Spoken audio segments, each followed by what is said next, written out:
¿Qué tal? Muy buenos días. Bienvenidos a una emisión más de Presencia Universitaria. Hoy retomaremos algunas de las secciones más gustadas por ustedes. Sin duda destacan entre ellas la de Ciencia y Tecnología, donde hablaremos acerca del barco.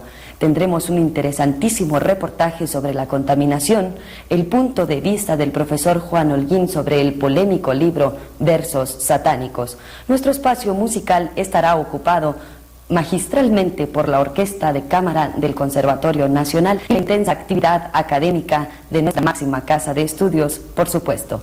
Esto es Presencia Universitaria. Iniciamos.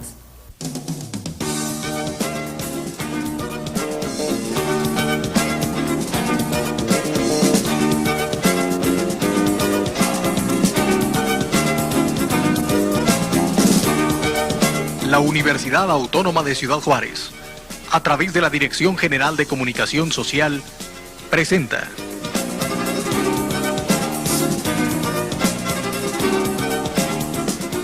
Presencia Universitaria.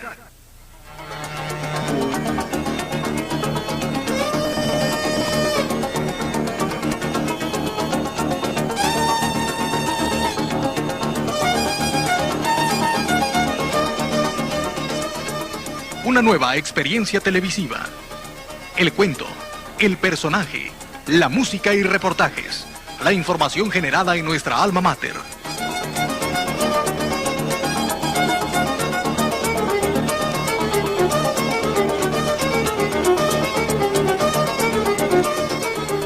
Presencia Universitaria.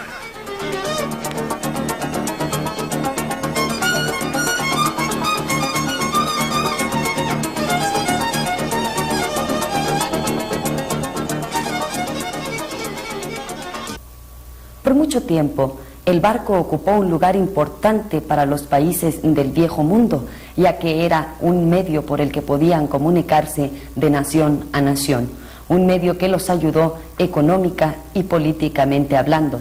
Pero ¿qué significa el barco en nuestros días? Vamos a verlo hoy en Presencia Universitaria.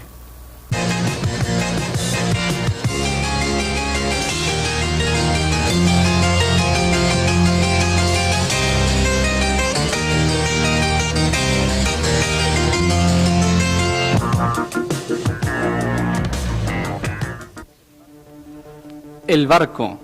El barco fue uno de los inventos claves para el desarrollo de la humanidad. Sin embargo, nadie sabe con certeza dónde se construyeron los primeros, pero se cree que se desarrollaron a partir de pequeñas embarcaciones que eran utilizadas para hacer cortas travesías. Los restos más antiguos que se han encontrado de una embarcación datan del 8000 al 7000 antes de Jesucristo. Es una canoa de 3.5 metros descubierta en Pese, Holanda. Está construida de corteza de árbol y pieles de animales trenzadas sobre una estructura de madera. Thor Heyerdahl, explorador y antropólogo noruego, afirma que en Mesopotamia los barcos de juncos con mástiles y velas se remontan al 5000 antes de Jesucristo. Estas tenían un mástil único, colocado muy a proa, que constaba de dos vértigos unidos en lo alto para formar una A. Llevaba una sola vela rectangular que cruzaba el barco y era gobernada mediante unas espadillas montadas sobre los costados a popa. Con verdadera imaginación, los egipcios construyeron los cascos de sus barcos, que hasta 45 metros de eslora, con 1000 o más piezas de madera cuidadosamente ensambladas y reforzadas mediante ataduras cruzadas de cuerda, hechas de tallos resistentes. Entre el 2500 y 1500 antes de Jesucristo, estos barcos se utilizaron para comerciar en el extranjero, viéndose expuestos a los vientos y oleajes del mar abierto. Esto obligó a aumentar la resistencia longitudinal mediante el refuerzo de una firme maroma que sujetaba los extremos, como la cuerda de un arco.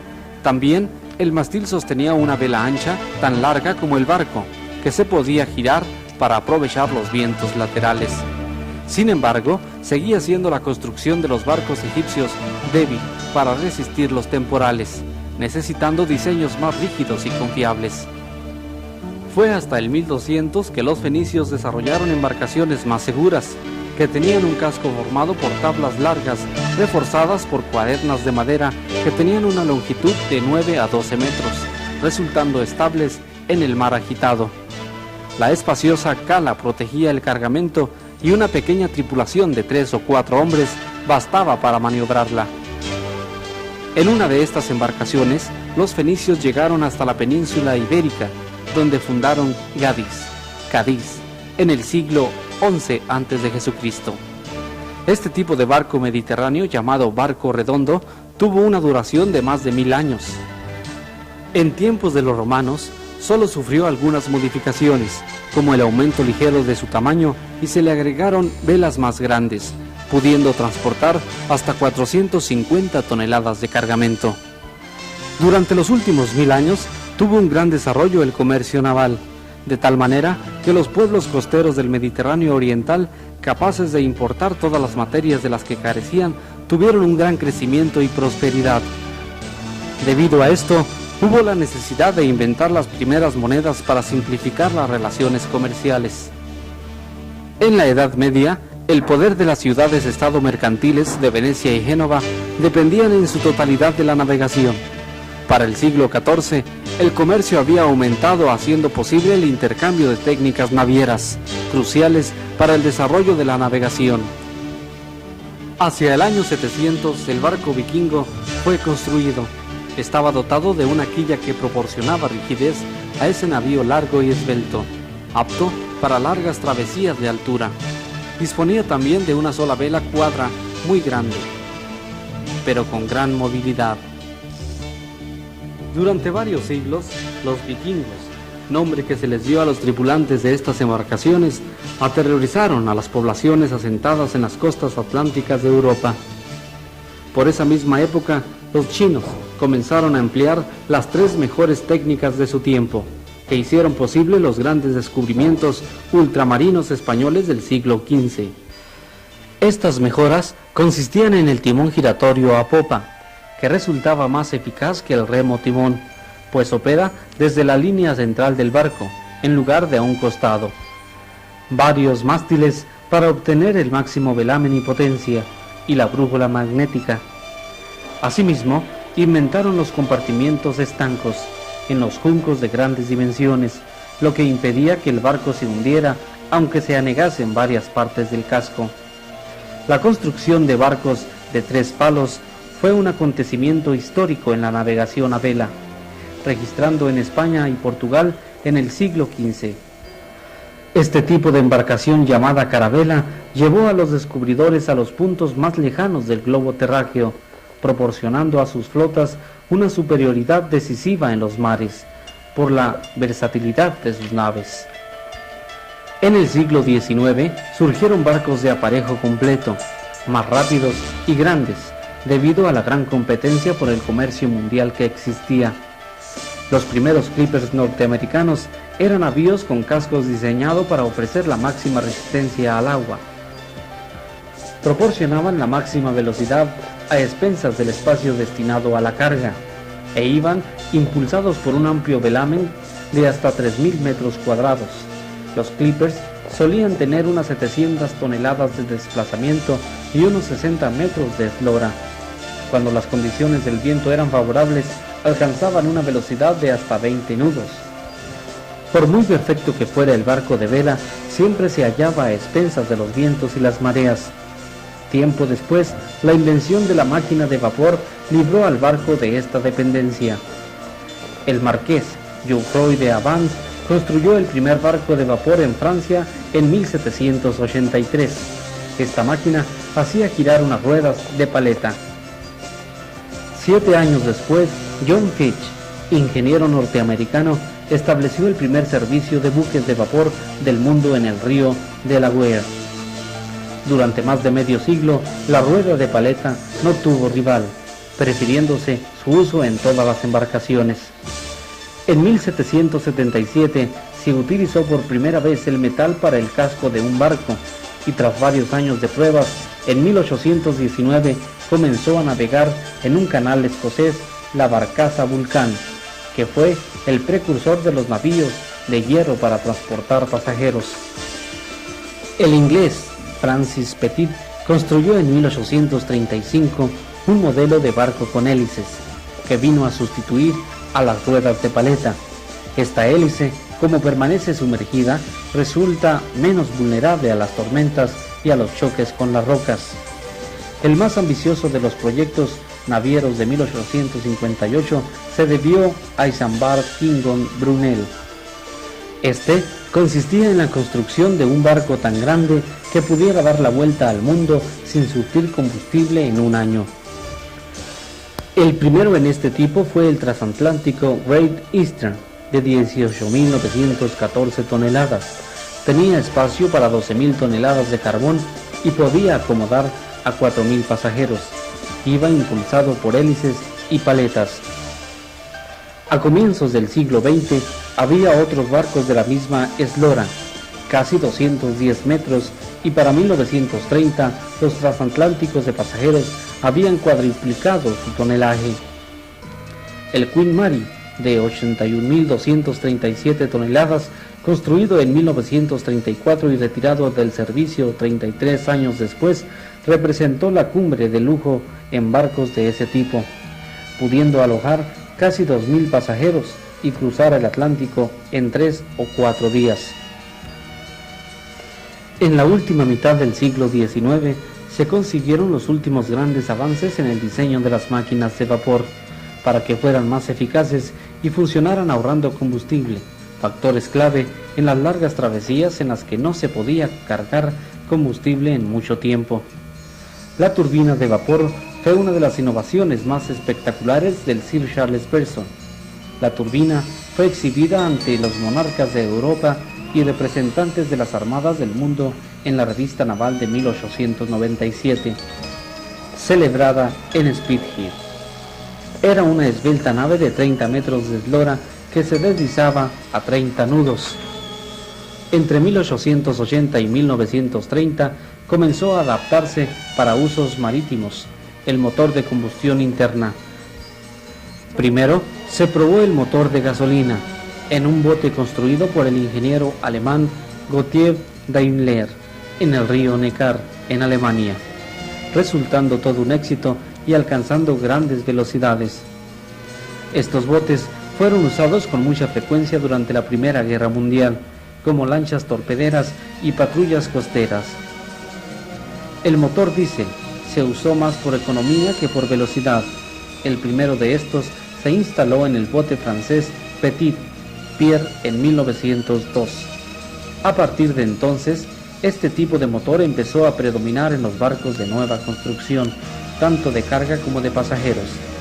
La aparición de la energía nuclear brindó a la navegación una autonomía sin precedentes.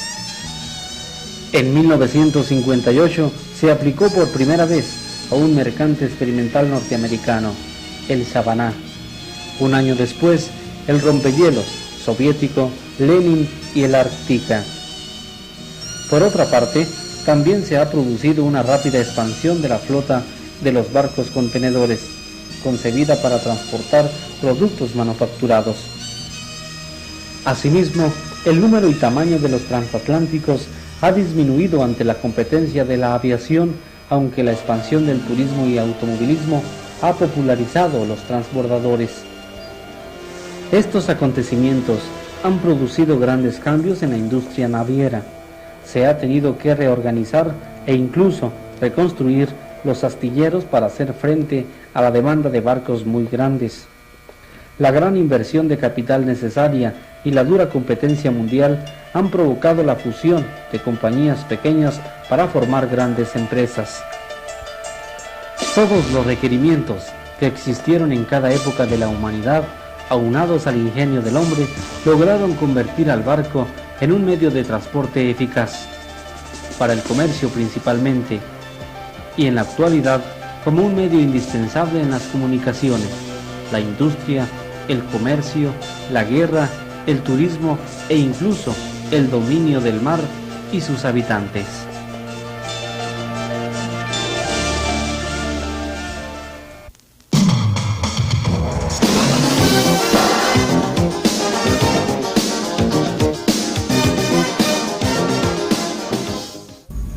La publicación del libro Versos Satánicos tuvo repercusiones políticas a nivel internacional. Se habló mucho de su contenido y se condenó mucho también. Pero ¿de qué trata este libro y realmente por qué se le ha satanizado tanto? Bien, vamos a ver ahora la opinión que tiene el profesor Juan Holguín respecto al tema. Amables lectores, buenos días. Hoy iniciamos una serie más, Conozca un libro. Es el universo literario lo que está en estos momentos llamando la atención en nuestras generaciones. Afortunadamente, en nuestros jóvenes, en los adultos, hay un gran interés cultural, hay un gran interés por conocernos aún más, para explicarnos estos fenómenos, estos estadios en los cuales nos encontramos ubicados y con los que navegamos a diario. Para todos es sabido que el libro juega un papel determinante en la cultura de cada pueblo. Así tenemos que libros como la Biblia fueron totalmente elementos de unificación, como la figura en España de Rodrigo Díaz de Vivar, el Cid Campeador, que da un forje de nacionalismo a la vieja España. En México también tenemos libros muy trascendentales. En el aspecto político, por ejemplo, existió la aportación escritural de Francisco I. Madero cuando escribe La sucesión presidencial, y este libro unifica criterios en cuanto a la rebeldía y en cuanto a establecerse como una oposición a la vida porfiriana, o más bien al régimen porfiriano. En nuestros días ha llamado bastante la atención un libro, Los Versos Satánicos. Un libro que ha impactado bastante y que ha creado polémica, sobre todo porque caracteriza un gran acontecimiento internacional. Versos Satánicos de Salman Rushdie es una obra en la cual no encontramos algo de gran novedad. Sin embargo, repito, la polémica de este libro radica en que el gobierno de Irán lo ha prohibido y, más que eso, ha amenazado de muerte a su autor.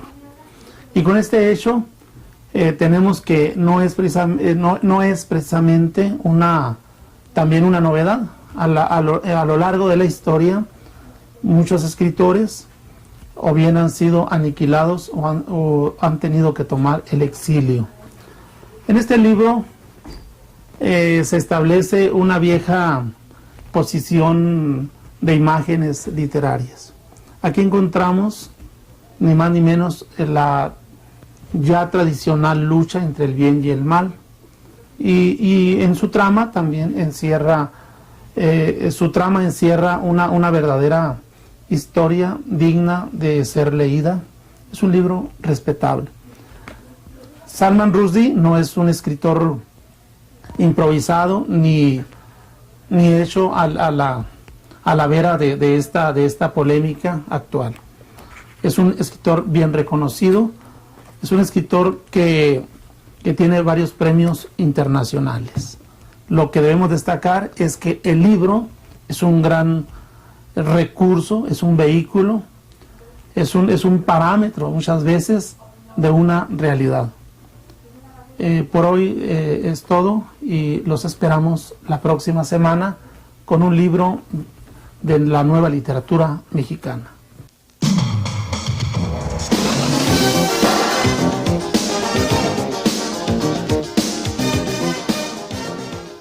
Tenemos a continuación el primer bloque informativo que nos envía la Dirección General de Comunicación Social a cargo de Miguel Moreno. Adelante. Gracias, Susana. La Dirección General de Comunicación Social informa. las universidades del país un instrumento para lograr la independencia tecnológica y científica, expresó el rector, ingeniero Alfredo Cervantes García. Los alumnos de nuevo ingreso recibirán un curso obligatorio de inducción en nuestra universidad. Finalmente, el rector también expresó ante el cambio del comité ejecutivo del Sindicato de Trabajadores de esta universidad que las puertas de rectoría siempre han estado abiertas al diálogo para dirimir los problemas sobre las diferencias sobre cualquier conflicto laboral. Esta es la información. Ante un grupo de estudiantes de nuevo ingreso, el rector de nuestra institución, el ingeniero Alfredo Cervantes García, manifestó que las universidades son instrumento para lograr la independencia tecnológica que tanto requiere nuestro país. También comentó a los alumnos que serán ellos los que deberán aportar su potencial en bien de nuestra nación para que juntos universidad y estudiantes, población estudiantil, salgan adelante de esta lucha de todos los sectores de nuestro país. Y es precisamente este grupo de alumnos de nuevo ingreso quienes recibirán un curso obligatorio de inducción en esta universidad. Dicho curso tendrá una duración de 30 horas distribuidas a lo largo de 10 sesiones de 3 horas diarias. El objetivo es lograr y hacer consciente a los alumnos de su papel como estudiantes de una institución de educación superior. Para ello también se les va a brindar algunos temas como lo es la administración eficaz del tiempo, algunos métodos de estudio, así como la capacidad para elaborar exámenes orales, desarrollar la memoria y una serie más de apoyos que van a ayudar a esos alumnos que vienen de la preparatoria con unos hábitos distintos de estudio para que su transición en la universidad no sea de ninguna manera difícil. Y finalmente, en apego a la libertad de asociación de los trabajadores y teniendo como marco el Centro Cultural Universitario, el pasado 1 de agosto se llevó a cabo el cambio del Comité Ejecutivo del Sindicato de Trabajadores de la Universidad Autónoma de Ciudad Juárez. Dicho evento estuvo presidido por el rector, ingeniero Alfredo Cervantes García, quien al momento de hacer uso de la palabra manifestó que las puertas de rectoría siempre han estado abiertas para dirimir por la vía del diálogo cualquier conflicto laboral. Por su parte, el secretario saliente, el profesor Juan Dena Robles, manifestó e informó a los ahí reunidos los logros que se obtuvieron durante su gestión. Y por su parte, el secretario entrante, el licenciado Francisco Luna Cato, expuso que él va a luchar por mejores prestaciones para los trabajadores y sin embargo apuntó que no se va a tolerar algún tipo de actitudes indebidas de la base hacia el trabajo. Continuamos en Presencia Universitaria con Susana Prieto. Adelante. Pues ha llegado ahora sí que la hora de presentarles a ustedes un espacio musical que en esta ocasión estará a cargo de la Orquesta de Cámara del Conservatorio Nacional. Ellos nos van a interpretar un concierto en la menor para flauta, contraalto y orquesta, esto es de George Tellman. Este es el segundo de 7 movimientos. Le invito a que disfrutemos de esta extraordinaria interpretación.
pues después de deleitar nuestros oídos con esta magnífica interpretación de la Orquesta de Cámara del Conservatorio Nacional, vamos a pasar a nuestro reportaje de hoy.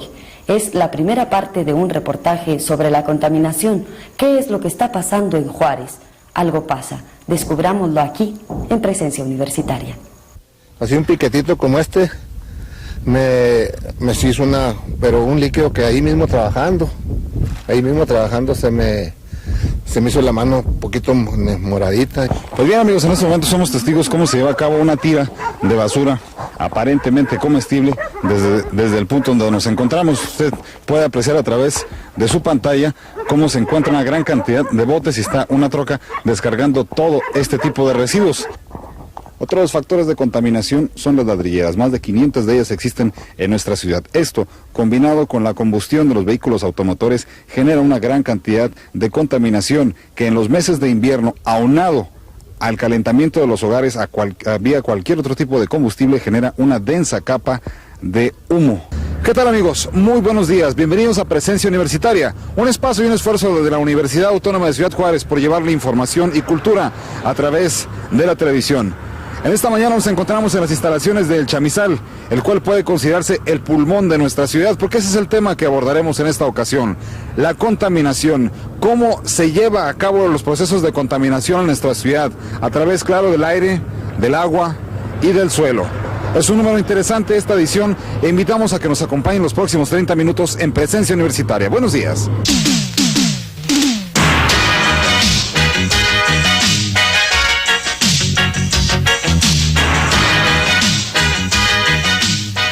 En el proceso evolutivo del hombre, siempre destacó la dependencia hacia el medio ambiente que lo rodeaba, ya que de este podía obtener alimentos, y es a través de la interrelación hombre-medio que se desarrolla la agricultura, factor que determina la sedentarización del hombre.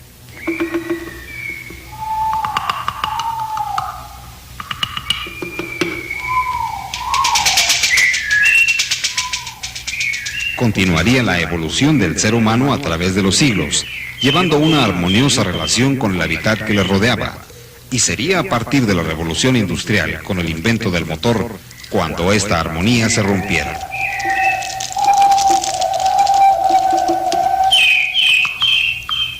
Es en este momento de la historia cuando la humanidad empezaría a vivir fuertes transformaciones, siendo el actual siglo XX la centuria en la cual el ser humano ha testimoniado más cambios: automóviles, desarrollo industrial, guerras, energía nuclear.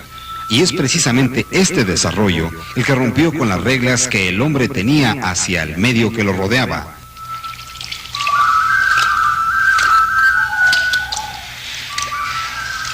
Y en su afán por evolucionar, crecer, fue impactando el aire, el agua y el suelo donde vivía.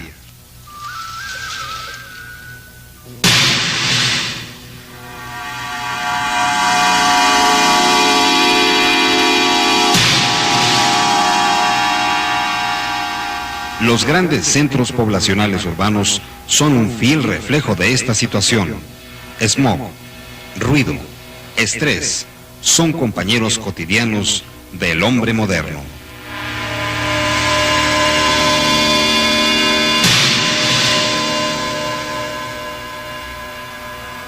La capital de nuestro país ocupa la triste distinción de ser la ciudad más contaminada a nivel mundial. ¿Qué fue lo que sucedió para llegar a estos extremos? Tener un intenso desarrollo, crecer de una manera desmedida y sin una planeación.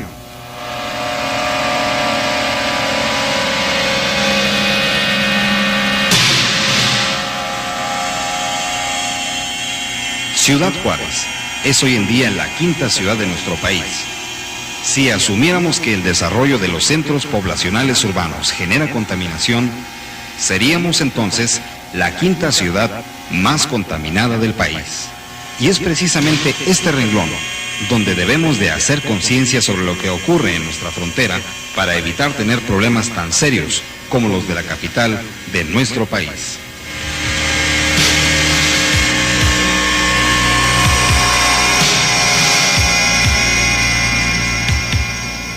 Dentro de los agentes contaminantes del aire se encuentra el monóxido de carbono, así como las partículas totales suspendidas, derivados de la zona desértica donde se encuentra ubicada nuestra frontera, en donde se presenta el fenómeno de la erosión, principalmente en los meses de febrero, marzo y abril. Ingeniero, hablemos de contaminación ambiental, un tema que a todos nos atañe, que a todos nos involucra. ¿Qué tan grave es el problema de la contaminación en Ciudad Juárez? Bueno, pues la realidad es que debemos de empezar ya a preocuparnos, porque no podemos hablar de que tenemos una calidad de aire satisfactoria. Tenemos diferentes niveles en los que clasificamos la contaminación y podemos hablar de calidad, más bien de calidad de aire satisfactoria, moderada, calidad de aire regular o calidad de aire mala, ¿verdad? No estamos afortunadamente en la clasificación de mala, pero tampoco estamos en la de buena. Parámetro aire exclusivamente, el 80% de la contaminación se le sigue atribuyendo a los vehículos. Los automóviles, las máquinas de combustión interna en general, siguen siendo el principal factor de la contaminación atmosférica. Y es tan impactante esta contaminación que enmascara totalmente cualquier otro problema. Sería muy difícil, o ha sido bastante difícil, tratar de evaluar la contribución de las maquiladoras, por ejemplo, a la contaminación atmosférica. Se ha medido para otros factores, en desechos tóxicos y demás, pero me refiero exclusivamente a la contaminación atmosférica. Se estima, repito, que el 80% de toda la contaminación emana de los automóviles. El otro 20% incluiría pues cosas como las ladrilleras, la incineración de basura a cielo abierto, en tiempo de invierno el calentar espacios, que para esto se requiere pues combustibles diversos, gas, petróleo, leña, muchas veces lo que se encuentra, hasta llantas, para calentar un espacio.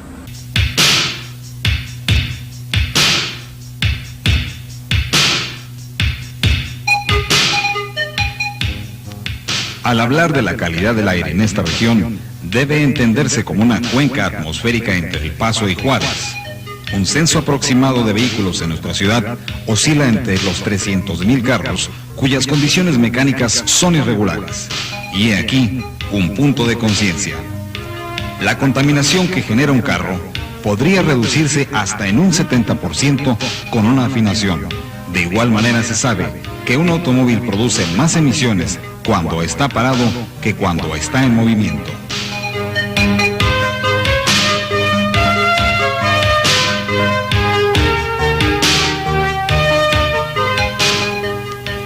De acuerdo a un convenio firmado por Pemex, SEDUE y productores de automóviles, para después de 1990 se producirán gasolinas sin plomo, pero los vehículos deberán contar con sistemas anticontaminantes. Con anterioridad se habían realizado esfuerzos similares, pero las reacciones en el medio ambiente a través de impactos fotoquímicos fueron más serios que los derivados de gasolina con plomo. Sin lugar a dudas, el caso más grave de contaminación en nuestro país se presenta precisamente en la capital de la República, México, DF, en donde un 50% de la concentración de dióxido de azufre se genera a través de las instalaciones de Pemex y de la Comisión Federal de Electricidad, de acuerdo a esto a un estudio de la Universidad Nacional Autónoma de México. Dicho dióxido de azufre se produce en el tratamiento de los crudos pesados. Otro de los costos de la contaminación lo significó a través de Petróleos Mexicanos el año de 1985 en el estado de Tabasco, donde se perdieron 3.500 hectáreas de tierra fértil por residuos y por la explotación que se presentara en aquella ocasión. Y los automóviles a su vez, pues hay tres factores básicos, que son el hecho de que la mayoría fueron diseñados para funcionar con gasolina sin plomo, y por razones obvias de economía, la mayoría de los residentes fronterizos los utilizamos con gasolina tipo Nova, obviamente más barata. El otro factor es que los automóviles se manejan y se operan en muy malas condiciones mecánicas. La economía nuevamente es un factor que evita que los vehículos se reparen oportunamente o que las máquinas se reparen totalmente cada tantos años. Y finalmente, el número de metros cuadrados de pavimento que la ciudad tiene en proporción a su número de vehículos. quiere decir que un buen número de estos automóviles circulan por arterias que no están pavimentadas, provocando un serio problema de polvos en suspensión.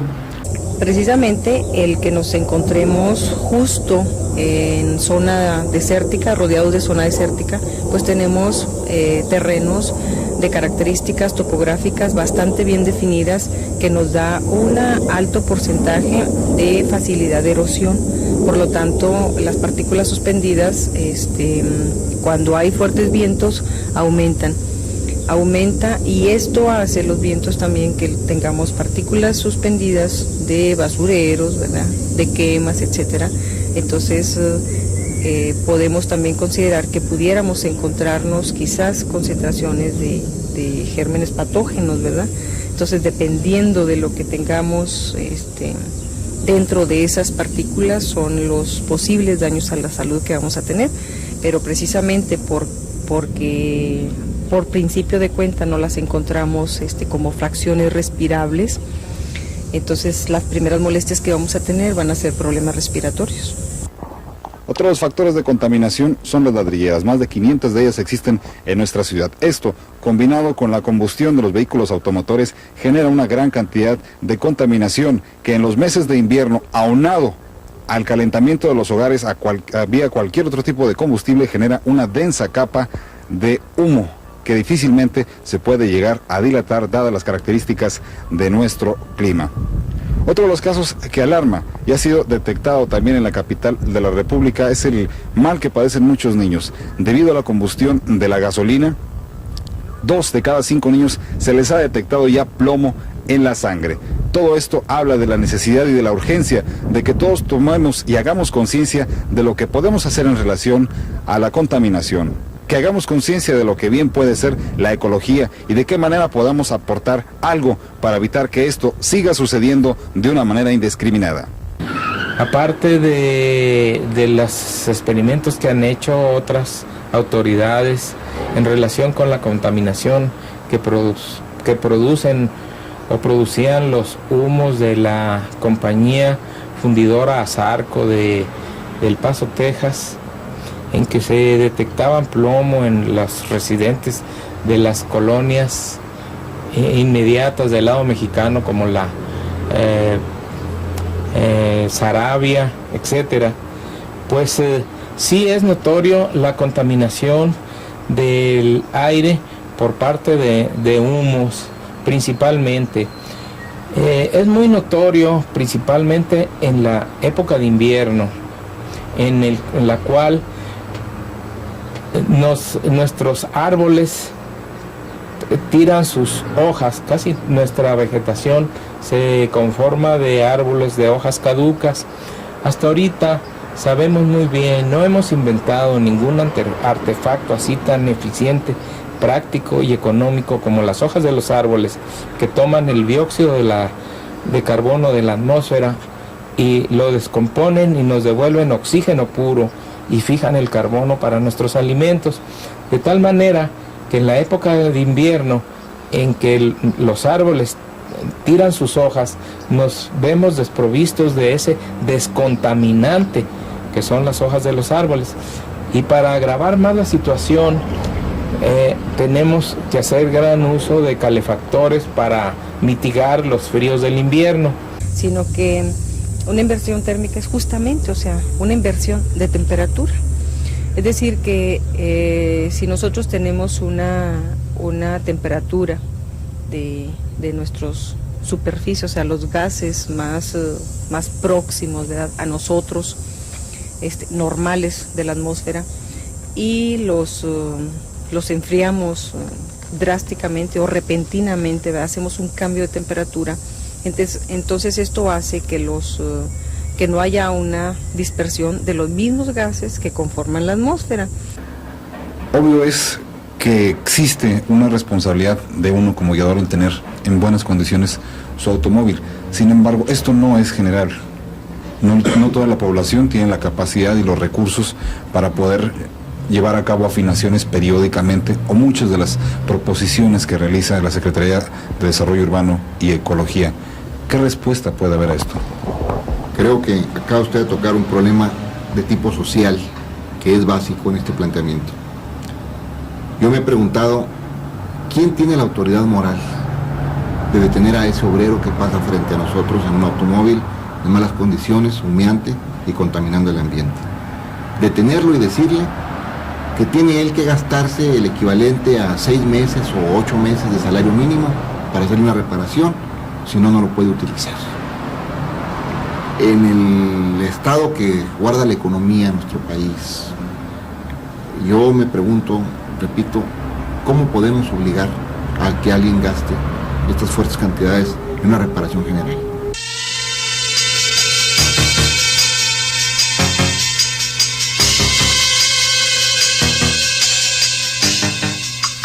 Otro de los problemas que se detectan es la indiscriminada quema de basura.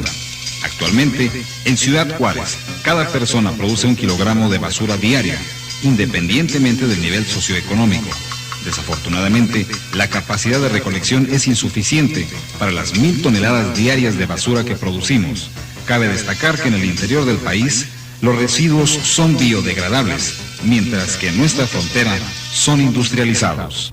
Pues bien, amigos, en este momento somos testigos cómo se lleva a cabo una tira de basura aparentemente comestible desde el punto donde nos encontramos. Usted puede apreciar a través de su pantalla cómo se encuentra una gran cantidad de botes y está una troca descargando todo este tipo de residuos. Son comerciales a simple vista, sin embargo, ¿cuántos de estos no existirán que contendrán precisamente depósitos tóxicos o algún tipo de material que se ha usado en algún tipo de proceso industrial y viene a caer en este tipo de basureros? Podrá ver usted la gran cantidad de basura que se encuentra ahí reunida y parece ser que todavía existe una gran cantidad más de desperdicio. Este es otra forma de contaminación del medio ambiente. Toda esta basura después habrá de convertirse en una gran quema, una emisión de monóxido de carbono, el cual irá a la atmósfera de nuestro planeta y afectará sin lugar a dudas a todos los habitantes de la región. Usted lo puede constatar y puede dar fe de lo que nosotros estamos presenciando en estos momentos. Repito, nos encontramos muy cerca de la carretera Casas Grandes y cerca de los depósitos de gasolina de Pemex.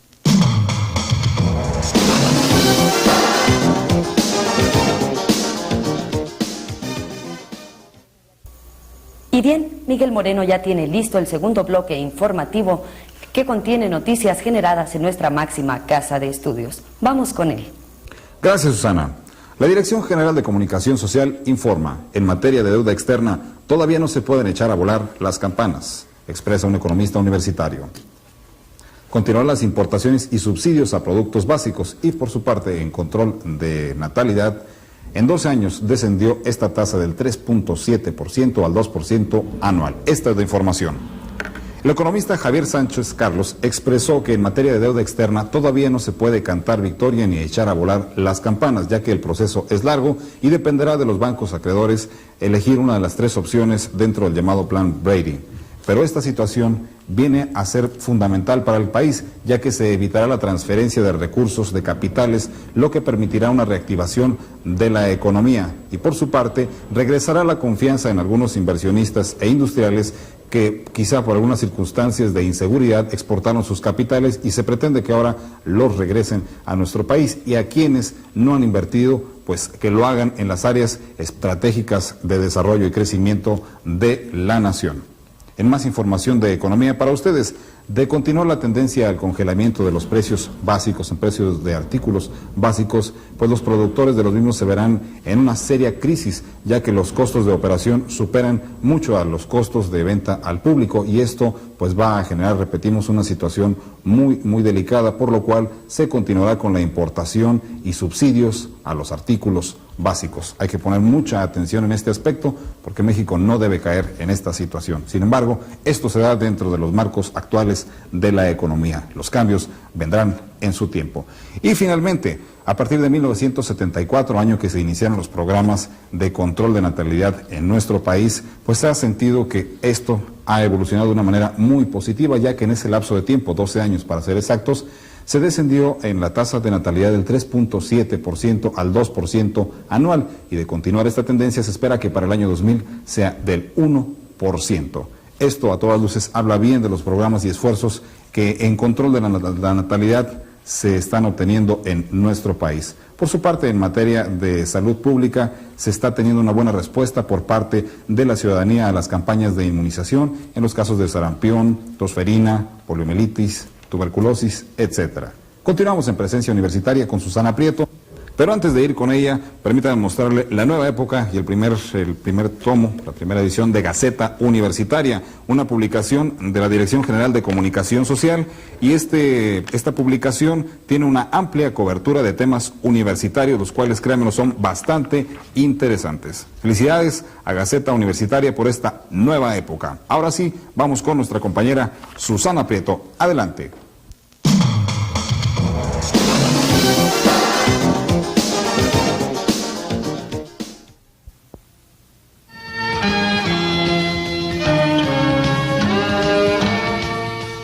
Los volcanes son grietas o perforaciones de la corteza terrestre por donde son arrojadas al exterior las materias en ignición que se hallan en las profundidades de la litosfera.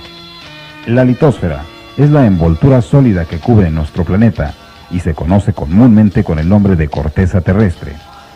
En esas profundidades existen grandes masas de rocas en estado de ignición, formando enormes depósitos a los que se les denomina focos volcánicos. Las rocas fundidas reciben el nombre de magma. Enormes cantidades de esta sustancia incandescente logran abrirse paso hasta la superficie a través de una grieta ascendente que recibe el nombre de chimenea, la cual desemboca en un embudo exterior llamado cráter o boca de volcán. Las grandes masas de magma se denominan batolitos, de los que parten lenguas incandescentes que penetran a través de las fisuras hasta las rocas. Muchas veces el magma se solidifica antes de llegar al exterior, formando un muro sólido que recibe el nombre de muro intrusivo. Algunas veces los mantos de magma aumentan considerablemente sin poder alcanzar la superficie, provocando arqueamientos en forma de cúpula de los estratos superiores. Este arqueamiento recibe el nombre de domo. Las intrusiones ígneas que originan los domos reciben el nombre de lacolitos. Cuando un macizo intrusivo detiene la marcha del magma que avanza en forma vertical, se forma un dique, y cuando lo detiene al avanzar en forma horizontal, forma un manto de lava. Los diques, mantos de lava y lacolitos están formados por rocas ígneas intrusivas, es decir, rocas fundidas que se solidificaron antes de poder alcanzar la superficie.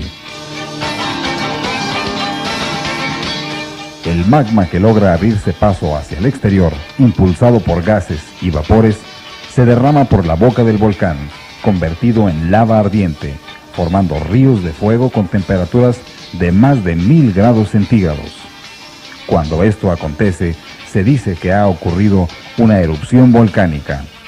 Ella puede ser más o menos intensa y venir acompañada de tremendos ruidos subterráneos e intensos movimientos sísmicos. Estas son las partes de un volcán. Foco volcánico.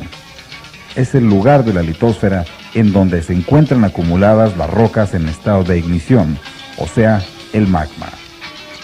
El magma es el conjunto de materias incandescentes formado por rocas fundidas que se encuentran en las profundidades de la litosfera. La chimenea es una grieta ascendente por la cual se desplaza el magma hacia el exterior. Muro intrusivo. Es un muro sólido formado por el magma que se ha solidificado antes de llegar a la superficie y que detiene la marcha del magma. Domos. Son arqueamientos en forma de cúpula de los estratos superiores, ocasionados por mantos de lava que han aumentado considerablemente su volumen sin poder alcanzar la superficie. Cráter. Es una abertura exterior en forma de embudo, llamada también boca de volcán. Cono volcánico. Es la montaña que rodea el cráter y que se ha formado al acumularse las materias arrojadas por el volcán. Puede haber otros conos además del cono principal, los cuales reciben el nombre de conos adventicios. Las materias que arrojan los volcanes pueden ser sólidas, semilíquidas, pastosas y gaseosas. Las materias sólidas son las cenizas y la lava que al ser arrojada violentamente al espacio se solidifica en el aire, convirtiéndose en pedruscos que reciben el nombre de bombas volcánicas.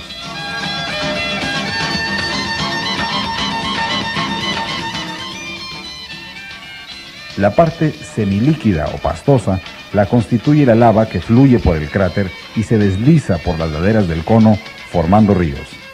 La parte gaseosa la constituye el vapor de agua y los gases, sulfurosos, amoniacales y otros, la mayoría de los cuales son venenosos. A continuación, los tipos de volcanes.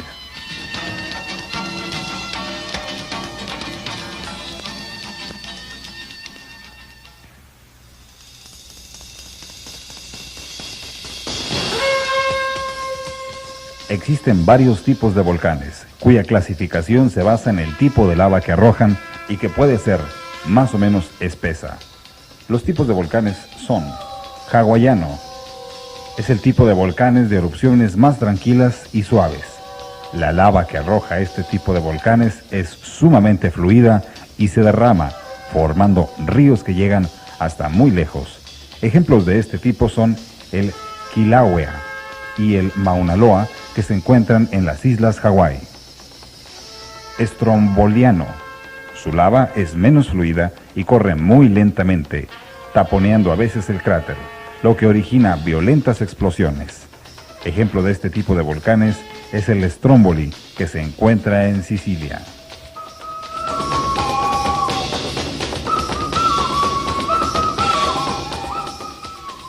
Vesuviano o vulcaniano.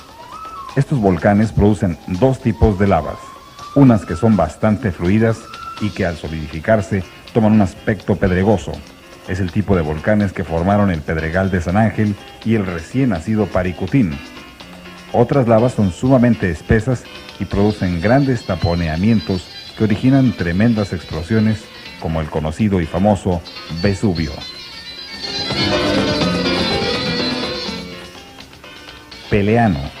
Es el que arroja materias casi sólidas, formando una cúpula que sale verticalmente, originando una punta llamada aguja volcánica. El monte Pelé de la Martinica, del cual deriva su nombre, es un ejemplo de este tipo de volcanes.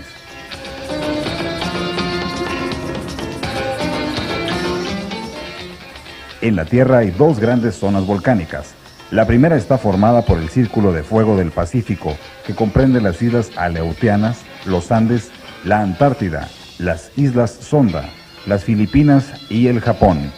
La segunda es una línea transversal que parte de las Antillas, pasando por las Islas Azores y el Mediterráneo hasta concluir en las Filipinas. Zonas volcánicas y sísmicas. Las zonas señaladas en el mapa en color rojo corresponde a las zonas volcánicas que coinciden con las sísmicas, por lo cual se cree que muchos movimientos sísmicos son de origen volcánico. Volcanes, terremotos y maremotos. Los terremotos, también sismos, son violentas vibraciones que experimenta la corteza terrestre en determinados puntos. Estas vibraciones se propagan por ondas concéntricas en la misma forma en que se propagan las ondas que produce en el agua la caída de una piedra. Los terremotos pueden ser desde los más débiles, que solo son registrados por los aparatos llamados sismógrafos, hasta los más intensos, que causan verdaderas catástrofes, arrasando ciudades enteras y causando miles de víctimas. Cuando los terremotos se producen en el fondo del mar, se les llama maremotos y originan olas gigantescas que al llegar a tierra ocasionan grandes desastres en poblaciones situadas en las cercanías del mar. Las erupciones volcánicas están relacionadas a menudo con los terremotos y algunas veces son causa directa de ellos.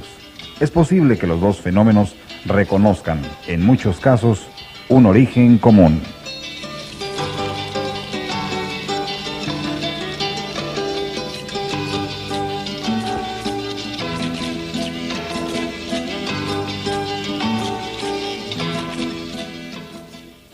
El tiempo por esta emisión se nos ha terminado, pero sintonícenos en su canal 44 el próximo domingo en punto de las 11 de la mañana y estará bien enterado acerca de este problema.